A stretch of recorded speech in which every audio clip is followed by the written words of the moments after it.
Apostle, you're married. Mm-hmm. So what's the one thing you enjoy in marriage? Just having someone to talk to, laugh, and just be silly with. And as for you, Nissi, you're unmarried. What is the one thing you're looking for in a partner? He really has to be a reflection of Jesus. Does he speak in tongues? Does he demon chase? Just Jesus. I need to see aspects of Jesus in someone. Yeah. What's the one misconception you've had about marriage for Nissi? And what's the same question to your Apostle? What's the one misconception you've also, experienced or had about marriage for both of you? I think the biggest misconception is that people come complete. And that's one big lie that frustrates many people. Everybody grows into marriage. Everybody grows into the relationship with time, understanding, and by God's grace. I think for me is the lie that we can be able to do such a serious thing as marriage with our own understanding, like from choosing a partner to like now being the actual marriage. It's such a godly, and it's reserved for God to actually help us. So for me, the misconception is like that human beings actually know how to pick a person and do marriage.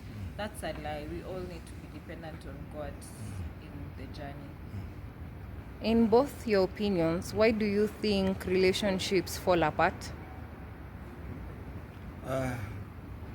There's a lot of illusion in relationship, and you come with a made-up mind, thinking that a woman should behave like this, a man should behave like this. Then when the rubber meets the road, things are not like that. And most of the time, people don't want to work on their weakness, their shortcomings, and I can also say pride. People are too selfish. People are too self-centered.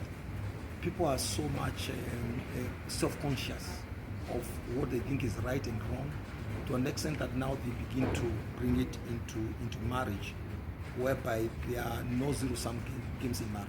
There's nothing like that.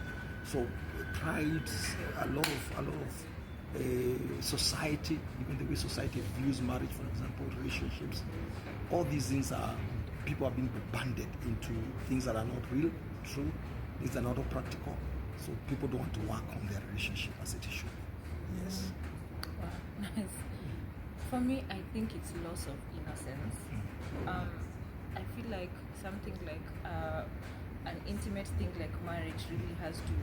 People have to go into it with innocence, and the innocence that comes from God, like because it makes you a child. Then when you're a child, now you're able to enjoy you're able to enjoy things like you can play with someone, you can do with someone. So that loss of lack of innocence in people is what really makes people, in my opinion, struggle in relationships, because there's no purity of heart, there's no purity of mind, and so everyone is just struggling, to do this and say that shouldn't be the case, and just to note that the innocence can be gotten back.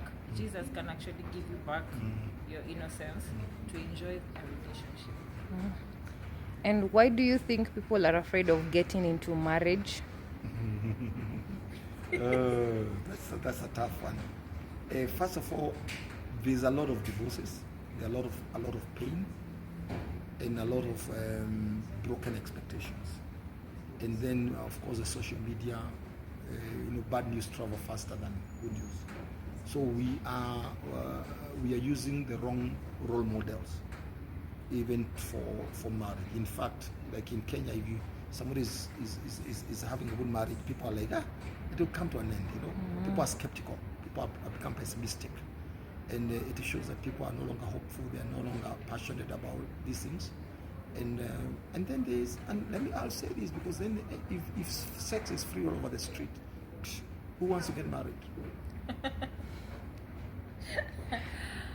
I think people are just scared, and possibly because of the type of, as Apostle has said, the type of content that people consume, because like for me, I am in an environment of marriages that are thriving and working and kingdom, they're kingdom patterned, and so I look forward to that day. But if anyone else is just being exposed to, as you said, divorces, hardships in marriage, then I too would never desire something that doesn't look like fun. Yeah. Yes.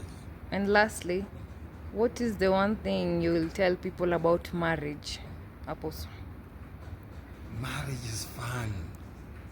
I mean, it's fun. It's healthy. Statistically speaking, they've done statistics in US, and they've said that the people who are married, man and woman, not man to man or woman to woman.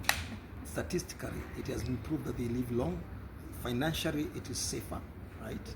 And also the essence of like having someone to talk to, family, all those things make life worth it. So get married, because that's the only time life has a bigger meaning.